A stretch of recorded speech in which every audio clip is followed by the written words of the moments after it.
ಸ್ನೇಹಿತರೆ, ಈಗ ವಿಶೇಷವಾಗಿ ಶನೈಶ್ಚರ ಜಯಂತಿ ಬಗ್ಗೆ ಪೂರ್ಣ ವಿವರವಾಗಿ ತಿಳಿಸ್ಕೊಡ್ತೀನಂತ. ಶನೈಶ್ಚರ ಜಯಂತಿಯನ್ನು ಆಚರಣೆ ಮಾಡ್ತಾ ಇರೋದು 16ನೇ ತಾರೀಕು ಶನಿವಾರ. ಬಹಳಷ್ಟು ಒಳ್ಳೆಯ ಯೋಗಗಳನ್ನ ತಂದ ಅದನ್ನು ನಾವು ಭಾವುಕ ಅಮಾವಾಸ್ಯೆ ಅಂಥೇಳಿ ಕರಿತೇವೆ. ಭಾವುಕ ಅಮಾವಾಸ್ಯೆ 16ನೇ ತಾರೀಕು ಶನಿವಾರ ದಿವಸ ಶನೈಶ್ಚರ ಜಯಂತಿಯನ್ನು ಸೌಭಾಗ್ಯ ಯೋಗ ಭರಣಿ ನಕ್ಷತ್ರದಲ್ಲಿ ಆಚರಣೆಯನ್ನು ಮಾಡ್ತಾ ಇದ್ದೇವೆ. ಪ್ರತಿಯೊಬ್ಬರು ಸರಳವಾಗಿರುವಂಥ ದಾನವನ್ನು ಹೇಳ್ತೇನೆ. ಯಾರೇ ಆಗಿರಲಿ, ನಮಗೆ ಶನಿ ದೋಷ ಆದ, ನಮಗೆ ಯಾವುದೂ ತ್ರಾಸಿಲ್ಲ ಅಂದರೂ ಕೂಡ ಪ್ರತಿಯೊಬ್ಬರು ಆ ದಿನ ದಾನವನ್ನು ಮಾಡಲೇಬೇಕು. ಅದರಲ್ಲೂ ಈ ಸಲ ಏನು ಭಾವುಕ ಅಮಾವಾಸ್ಯೆದೆಲ್ಲ ಬಹಳಷ್ಟು ಯೋಗಗಳನ್ನು ತಂದದ. ಅದಕ್ಕಾಗಿ ಶನಿ ದೇವರ ಪ್ರೀತಿಗಾಗಿ ಕೆಲವು ಸರಳವಾಗಿರುವಂಥ ವಿಧಾನಗಳನ್ನು ಹೇಳ್ತೀನಿ. ಅವರಿಗೆ ಆ ರೀತಿಯಾಗಿ ಮಾಡಿ ನಿಮ್ಮ ಮನೆಯಲ್ಲಿರುವಂಥ ಎಷ್ಟೋ ಕಷ್ಟಗಳು ಪರಿಹಾರ ಆಗ್ತದೆ. ಗ್ರಹಗಳಲ್ಲಿ ನಾವು ಜ್ಯೋತಿಷ್ಯದಲ್ಲಿ ಕೆಲವು ಸಲ ಹೇಳ್ತೀವಿ, ಶನಿದೇವರು ಅತ್ಯಂತ ಉಚ್ಚವಾಗಿದ್ದರೆ ಜ್ಞಾನ ಇರ್ತದೆ ಮನುಷ್ಯನಿಗೆ ಅಂತ ಹೇಳಿ. ಅಷ್ಟೇ ಅಲ್ಲ, ಸಂಪತ್ತು ಕೂಡ ಪ್ರಾಪ್ತಿ ಆಗ್ತದೆ ಅಂಥೇಳಿ. ಅದಕ್ಕಾಗಿ ಈ ಸಲ ಅಂತೂ ಅಮಾವಾಸ್ಯೆ ಸೌಭಾಗ್ಯ ಯೋಗದಲ್ಲಿ ನಮಗೆ ಪ್ರಾಪ್ತಿ ಆಗ್ತಾ ಇರೋದ್ರಿಂದ ಶನಿದೇವರ ಪ್ರೀತಿಗಾಗಿ ಪ್ರತಿಯೊಬ್ಬರೂ ಆ ದಿನ ಶನಿದೇವರ ಪ್ರೀತಿಗಾಗಿ ಕೆಲವು ದಾನಗಳನ್ನು ಹೇಳ್ತೀನಿ. ಅಷ್ಟೇ ಅಲ್ಲ, ಸಮಯವನ್ನು ಕೂಡ ಹೇಳ್ತೀನಿ. ಆ ಸಮಯದಲ್ಲಿ ಹೋಗಿ ಶನಿದೇವರಿಗೆ ಎಳ್ಳೆಣ್ಣೆ ಅಭಿಷೇಕವನ್ನು ಮಾಡಿಸ್ರಿ. ಕೇವಲ ಹೋಮ ಹವನ ಮಾಡೋದ್ರಿಂದಲೇ ನಮ್ಮ ಜೀವನದಲ್ಲಿರುವಂಥ ಕಷ್ಟ ಕಳೆಯೋದಿಲ್ಲ. ಈ ಸರಳ ದಾನಗಳಿರ್ತಾವಲ್ಲ, ಅವು ನಮ್ಮನ್ನು ಎಷ್ಟೋ ಸಂಕಷ್ಟದಿಂದ ಪಾರು ಮಾಡ್ತದೆ. ಅದಕ್ಕಾಗಿ ದಾನವನ್ನು ಮಾಡಬೇಕು. ಸರಳ ಉಪಾಯ. ಶನಿದೇವರಿಗೆ ಬಹಳಷ್ಟು ಎಳ್ಳೆಣ್ಣೆಯಿಂದ ಅಭಿಷೇಕ ಮಾಡಿದರೆ ಬಹಳ ಪ್ರೀತಿ ಅಂತೆ. ಅದಕ್ಕಾಗಿ ಈ ಅಮಾವಾಸ್ಯೆ ಬರುವಂಥ 16ನೇ ತಾರೀಕು ಶನೈಶ್ಚರ ಜಯಂತಿ. ಆ ದಿನ ಕೂಡ ಶನಿವಾರ ಇರೋದರಿಂದ ವಿಶೇಷ ಯೋಗ ನಮಗೆ ಪ್ರಾಪ್ತಿಯಾಗ್ಲಿರ್ತದೆ. ಭರಣಿ ನಕ್ಷತ್ರ ಅದ. ಅಷ್ಟೇ ಅಲ್ಲ, ಸೌಭಾಗ್ಯ ಯೋಗ ಕೂಡ ಇರೋದರಿಂದ ಇಲ್ಲಿ ಒಂದು ವಿಶೇಷ ಯೋಗ ನಮಗೆ ಕೂಡಿ ಬರ್ತಾ ಇದೆ.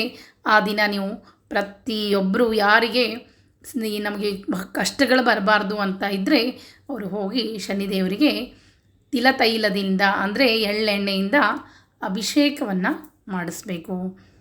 ಎಳ್ಳೆಣ್ಣೆ ದಾನವಾಗಿ ಕೊಡಬೇಕು. ಅಷ್ಟೇ ಅಲ್ಲ, ಎಳ್ಳನ್ನು ಒಂದು ಕಬ್ಬಿಣ ಪಾತ್ರೆ ಅಂದರೆ ಸ್ಟೀಲಿನ ಒಂದು ಪಾತ್ರೆಯಲ್ಲಿ ಎಳ್ಳನ್ನು ತುಂಬಿ ಅದನ್ನು ದಾನವಾಗಿ ಕೊಡಬಹುದು. ನೀಲಿ ಬಟ್ಟೆಯನ್ನು ಸಹ ದಾನವಾಗಿ, ಯಾರಿಗಾದರೂ ಬಡವರಿಗೆ ಹೊಲಿಸ್ಕೊಳ್ತೀನಿ ಅಂದರೆ ಅತಿಯಾಗಿ ಬಡತನದಿಂದ ನೋವನ್ನು ಅನುಭವಿಸ್ತಾ ಇದ್ದವರಿಗೆ ನೀಲಿ ಬಟ್ಟೆಯನ್ನು ದಾನ ಮಾಡಿದರೆ ಬಹಳಷ್ಟು ಒಳ್ಳೆಯದು. ಇನ್ನು ಈ ಅಮಾವಾಸ್ಯೆ ದಿವಸ ಯಾವ ಸಮಯದಲ್ಲಿ ಪೂಜೆಯನ್ನು ಮಾಡಬೇಕು ಪೂರ್ಣ ವಿವರವಾಗಿ ಹೇಳ್ತೀನಿ. ಸಮಯವನ್ನು ಕೂಡ ನೋಟ್ ಮಾಡಿ ಇಟ್ಕೊಳ್ರಿ. ಆದರೆ ಈ ಶನೈಶ್ಚರ ಜಯಂತಿಗೆ ತಪ್ಪಿಸ್ಲಿಕ್ಕೆ ಹೋಗಬೇಡ್ರಿ. ಆ ದಿನ ಎಳ್ಳೆಣ್ಣೆ, ಎಳ್ಳು ಮತ್ತು ಕಬ್ಬಿಣ ಪಾತ್ರೆ ಅಂದರೆ ಸ್ಟೀಲಿನ ಪಾತ್ರೆಯಲ್ಲಿ ಎಳ್ಳೆಣ್ಣೆ ಹಾಕಿ ದಾನವಾಗಿ ಕೊಡಬೇಕು. ಎಲ್ಲಿ ಯಾರು ಬ್ರಾಹ್ಮಣರು ತಗೋತಾರೋ ಕೊಡ್ಬೋದು, ದೇವಸ್ಥಾನಕ್ಕೆ ಕೊಡ್ಬೋದು. ಎಲ್ಲಿ ಯಾರು ಬಡವರು ಇರ್ತಾರೋ ಅವರಿಗಾದರೂ ಕೊಡ್ಬೋದು. ಮೊದಲೇದಾಗಿ ಯಾರು ತೆಗೆದುಕೊಳ್ತಾರೋ, ಕೆಲವರು ಎಳ್ಳು ತೊಗೊಳ್ಳೋದಿಲ್ಲ ಅಂತ ಹೇಳ್ತಾರೆ. ಆದರೆ ಹಂಗೆ ಅನ್ಲಿಕ್ಕೆ ಬರೋದಿಲ್ಲ. ಬ್ರಾಹ್ಮಣನಾದವನು ದಾನವನ್ನು ಸ್ವೀಕಾರ ಮಾಡಲೇಬೇಕು.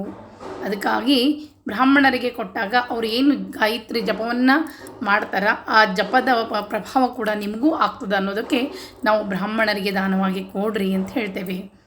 ಅವ್ರು ಏನು ಜಪ ತಪ ಮಾಡಿ ನಿಮಗೆ ಆಶೀರ್ವಾದ ಮಾಡ್ತಾರೋ ಆ ಫಲದಿಂದ ನಿಮಗೆ ಕೂಡ ಎಲ್ಲ ಏನು ದಾನ ಮಾಡಿದ ಫಲ ನಿಮಗೆ ಪ್ರಾಪ್ತಿಯಾಗ್ತದೆ ಅಂಥೇಳಿ ನಾನು ಬ್ರಾಹ್ಮಣರಿಗೆ ದಾನವನ್ನು ಕೊಡ್ರಿ ಅಂತ ಹೇಳ್ತೇನೆ. ಆ ಬ್ರಾಹ್ಮಣನಾದವನು ಸಹ ಜಪತಪವನ್ನು ಮಾಡ್ತಿರಬೇಕು. ಅಂಥವರಿಗೆ ನಾವು ದಾನವನ್ನು ಕೊಡಬೇಕು.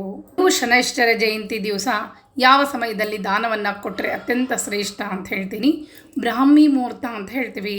ಬ್ರಾಹ್ಮಿ ಮುಹೂರ್ತ ಅಂದರೆ 4 ಗಂಟೆ 22 ನಿಮಿಷದಿಂದ 5 ಗಂಟೆ 10 ನಿಮಿಷದವರೆಗೆ ನಮಗೆ ಬ್ರಾಹ್ಮಿ ಮುಹೂರ್ತ ಪ್ರಾಪ್ತಿಯಾಗಲಿರ್ತದೆ. ನಂತರ ನೀವು ಬೆಳಗ್ಗೆ ಪೂಜೆಯನ್ನು ಮಾಡಿ ಸಂಕಲ್ಪ ಮಾಡಿ ಇಡ್ಬೋದು. ಇನ್ನು ಬೆಳಗ್ಗೆ ಅಷ್ಟು ಬೇಗ ನಮಗೆ ಆಗೋದಿಲ್ಲ ಅಂತಂದರೆ ನಂತರ 2ನೇ ಸಮಯವನ್ನು ಹೇಳ್ತೀನಿ. 7 ಗಂಟೆ 30 ನಿಮಿಷದಿಂದ 9 ಗಂಟೆ 5 ನಿಮಿಷದವರೆಗೆ ಆ ಸಮಯ ಕೂಡ ನೀವು ಶನಿದೇವರಿಗೆ ಅಭಿಷೇಕ ಆಗಿರ್ಬೋದು, ದಾನ ಆಗಿರ್ಬೋದು, ಹೋಗಿ ಸಂಕಲ್ಪ ಮನೆಯಲ್ಲಿ ಮಾಡಿ ಇಟ್ಕೊಂಡು ದೇವಸ್ಥಾನಕ್ಕೆ ಹೋಗಿ ಅಲ್ಲಿ ದೇವರಿಗೆ ಕೊಡ್ಬೋದು. ಅಲ್ಲಿರುವಂಥ ಬ್ರಾಹ್ಮಣರಿಗೂ ಕೊಡ್ಬೋದು. ಇನ್ನು ಎಳ್ಳೆಣ್ಣೆ ದಾನ, ದೀಪಕ್ಕೆ ಎಳ್ಳೆಣ್ಣೆ ದಾನವನ್ನು ಕೊಡಬೇಕು. ಇನ್ನು ಸಾಯಂಕಾಲ ಸಮಯದಲ್ಲಿ ಹೋಗಿ ಎಳ್ಳೆಣ್ಣೆ ದೀಪದಾನವನ್ನು ಮಾಡಿದರೆ ಅತ್ಯಂತ ಶ್ರೇಷ್ಠ ಅಂತ ಹೇಳ್ತೀವಿ. ಈ ಎಳ್ಳೆಣ್ಣೆ ದಾನವನ್ನೇ ಕೊಡಬೇಕು, ಅಂದರೆ ಶನಿದೇವರಿಗೆ ಪ್ರೀತರಾಗ್ತಾರೆ ಅಂಥೇಳಿ. 6:40 ಸಾಯಂಕಾಲ 7 ಗಂಟೆವರೆಗೂ ನೀವು ದಾನವನ್ನು ಕೊಡ್ಬೋದು. ಗೋಧೂಳಿ ಮುಹೂರ್ತದಲ್ಲಿ ವಿಶೇಷವಾಗಿ ಎಳ್ಳೆಣ್ಣೆ ದಾನ, ದೀಪ ಹಚ್ಚುವ ಸಮಯದಲ್ಲಿ ಎಳ್ಳೆಣ್ಣೆ ದಾನವನ್ನು ಕೊಡೋದು ಅತ್ಯಂತ ಶ್ರೇಷ್ಠ ಅನ್ನಿಸ್ಕೊಳ್ತದೆ. ಇನ್ನು ನವಧಾನ್ಯಗಳನ್ನು ನೀವು ದಾನವಾಗಿ ಕೊಡ್ತೀನಿ ಅಂದರೆ ಹಾಗೂ ಕೊಡ್ಬೋದು. ಅಂಗಡಿಯಲ್ಲಿ ಹೋಗಿ ನವಧಾನ್ಯಗಳು ಅಂದರೆ ಕೊಡ್ತಾರೆ, ಅದನ್ನು ಕೂಡ ನೀವು ದಾನವಾಗಿ ಕೊಡ್ಬೋದು. ಆ ದಿನ ಅಂದರೆ ಭಾವುಕ ಅಮಾವಾಸ್ಯೆ ದಿವಸ ತಪ್ಪಿಯೂ ಬೆಳ್ಳುಳ್ಳಿ ಮನೆಯಲ್ಲಿ ಮಾಂಸ ಆಹಾರವನ್ನಾಗಲಿ ಈ ರೀತಿ ಅಡುಗೆಯನ್ನು ಮಾಡಬೇಡ್ರಿ. ಯಾಕಂದರೆ ಶನಿ ದೇವರ ಒಮ್ಮೆ ಅವಕೃಪೆಗೆ ಪಾತ್ರರಾದರೆ ಅಂದರೆ ಬಹಳಷ್ಟು ಕಷ್ಟಗಳನ್ನು ಕೊಡ್ತಾರೆ. ಭೂಮಿ ಮೇಲೆ ಹುಟ್ಟಿದಂಥ ಮನುಷ್ಯ ಶನಿ ದೇವರಿಂದ ತಪ್ಪಿಸ್ಕೊಳ್ಳಲಿಕ್ಕೆ ಸಾಧ್ಯನೇ ಇಲ್ಲ. ಅದಕ್ಕಾಗಿ ಸಾಡೆ ಸಾತಿ ಅನ್ನೋದು ಜಾತಕದಲ್ಲಿ ಶನಿ ಕೆಲವೊಂದು ಅಷ್ಟಮದಲ್ಲಿ ಆಗಿರ್ಬೋದು, ಪಂಚಮದಲ್ಲಿ ಆಗಿರ್ಬೋದು, ಆಯಾ ಭಾವದಲ್ಲಿ ಬಂದಾಗ ತೊಂದರೆಗಳು ತಪ್ಪಿದ್ದಲ್ಲ. ಅದಕ್ಕಾಗಿ ಈ ಸರಳ ದಾನಗಳನ್ನ, ಸರಳ ವಿಧಾನಗಳನ್ನು ಮಾಡಿಕೊಂಡ್ರೆ ನಮ್ಮ ಜಾತಕದಲ್ಲಿರುವಂಥ ಎಷ್ಟೊಂದು ದೋಷಗಳು ಕೂಡ ಕಡಿಮೆ ಆಗ್ತಾ ಹೋಗ್ತದೆ. ಕೆಲವು ಗ್ರಹಗಳು ಪ್ರೀತರಾದರೆ ಸಾಕು, ಮುಂದೆ ಯಾವಾಗಲೂ ನಮ್ಮನ್ನು ಕಾಡುವುದಿಲ್ಲ. ಅದಕ್ಕಾಗಿ ಈ ಸರಳವಾಗಿರುವಂಥ ಶನೈಶ್ಚರ ಜಯಂತಿ ಗ್ರಹಗಳಲ್ಲಿ ಅತ್ಯಂತ ಉಗ್ರ ಅಂತ ಹೇಳ್ತೀವಿ. ಶನೈಶ್ಚರ ಜಯಂತಿಯನ್ನು ಸರಳವಾಗಿ ದಾನಗಳ ಮೂಲಕ ಆಚರಣೆಯನ್ನು ಮಾಡಿರಿ, ಅವರ ಒಂದು ಶನಿದೇವರ ಪ್ರೀತಿಗೆ ಪಾತ್ರರಾಗ್ತೀರಿ. ಒಂದು ವಿಶೇಷವಾಗಿರುವಂಥ ಸ್ತೋತ್ರ ಅದ, ಆ ಸ್ತೋತ್ರದ ಹಿನ್ನೆಲೆ ಒಂದು ಕಥೆ ಕೂಡ ಅದ, ಅದನ್ನು ಮುಂದಿನ ವಿಡಿಯೋದಲ್ಲಿ ಹೇಳ್ಕೊಡ್ತೀನಂತ.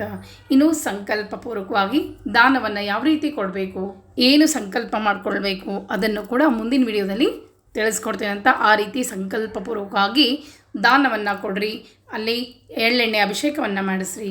ನಿಮ್ಮ ಜೀವನದಲ್ಲಿ ಮಕ್ಕಳಿಗಾಗಿರ್ಬೋದು, ನಿಮಗಾಗಿರ್ಬೋದು, ನಿಮ್ಮ ಗಂಡಂದರಿಗಾಗಿರ್ಬೋದು ಏನೇ ಸಂಕಷ್ಟಗಳಿದ್ರೂ ಅವೆಲ್ಲವೂ ತಾನಾಗಿಯೇ ದೂರ ಆಗ್ತದೆ. ಇನ್ನು ಸಂಕಲ್ಪ ಮತ್ತು ವಿಶೇಷವಾಗಿರುವಂಥ ಸ್ತೋತ್ರದ ಕಥೆಯದ ಮುಂದಿನ ವಿಡಿಯೋದಲ್ಲಿ ತಿಳಿಸ್ಕೊಡ್ತೀನಿ ಅಂತ. ಮತ್ತೆ ಸಿಗ್ತೀನಿ. ನಮಸ್ಕಾರ.